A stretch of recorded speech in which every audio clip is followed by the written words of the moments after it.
ఉండవల్లిలోని తన నివాసంలో మంత్రి నారా లోకేష్ నిర్వహిస్తున్న ప్రజా దర్బారుకు రోజురోజుకి ప్రజాస్పందన పెరుగుతోంది. తమ సమస్యలు చెప్పుకోవడానికి ప్రజలు రాష్ట్రం నలుమూలల నుంచి తరలివస్తున్నారు. 17వ రోజు ప్రజా దర్బారుకు విన్నపాలు వెల్లువెత్తాయి.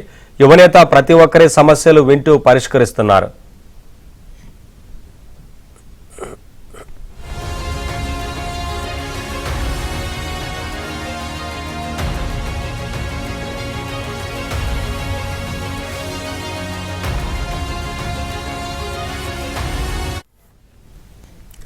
గత ప్రభుత్వంలో సేకరించిన తమ అసైన్డ్ భూములకు ఎలాంటి నష్టపరిహారం చెల్లించలేదని, పరిహారం ఇప్పించి ఆదుకోవాలని ఏలూరు జిల్లా శనివారపుపేటకు చెందిన రైతులు లోకేష్ ను కలిసి విజ్ఞప్తి చేశారు. ప్రభుత్వం నుంచి పరిహారం వచ్చినప్పటికీ మాజీ మంత్రి ఆళ్ల నాని అండతో సిబ్బంది అన్యాయం చేశారని వాపోయారు.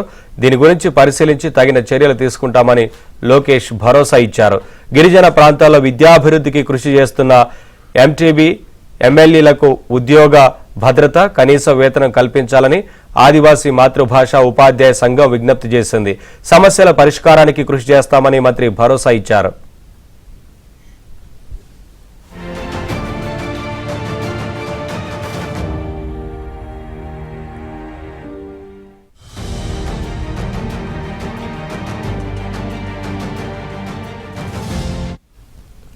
ప్రేమ వివాహం చేసుకున్న తమ కుమారుడిని వైసీపీ నాయకుల అండతో యువతి కుటుంబం కిరాతకంగా హతమార్చిందని, తమకు తగిన న్యాయం చేయాలని మంగళగిరి మండలం నవలూరుకి చెందిన ఓ వ్యక్తి లోకేష్ ను కోరారు. తన పరిస్థితి గురించి చెబుతూ కన్నీటి పర్యంతమయ్యారు.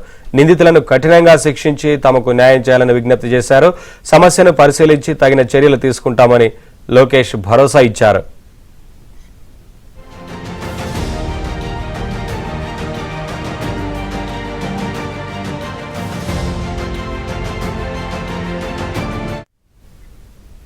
అలాగే మంగళగిరిలోని గల్లా జయదేవ్ కాలనీ వాసులు లోకేష్ ను కలిసి తమ సమస్యలు వినిపించారు. తమకు తాగునీరు సక్రమంగా సరఫరా కావడం లేదని, డ్రైనేజీ వ్యవస్థ సరిగా లేక మురుగునీరు నిలిచిపోతోందని, దీంతో తీవ్ర ఇబ్బందులు పడుతున్నామని మంత్రి దృష్టికి తెచ్చారు.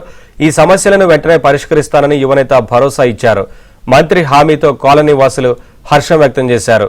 ప్రజల సమస్యలను సావధానంగా విన్న లోకేష్ వాటి పరిష్కారానికి కృషి చేస్తామని తెలిపారు.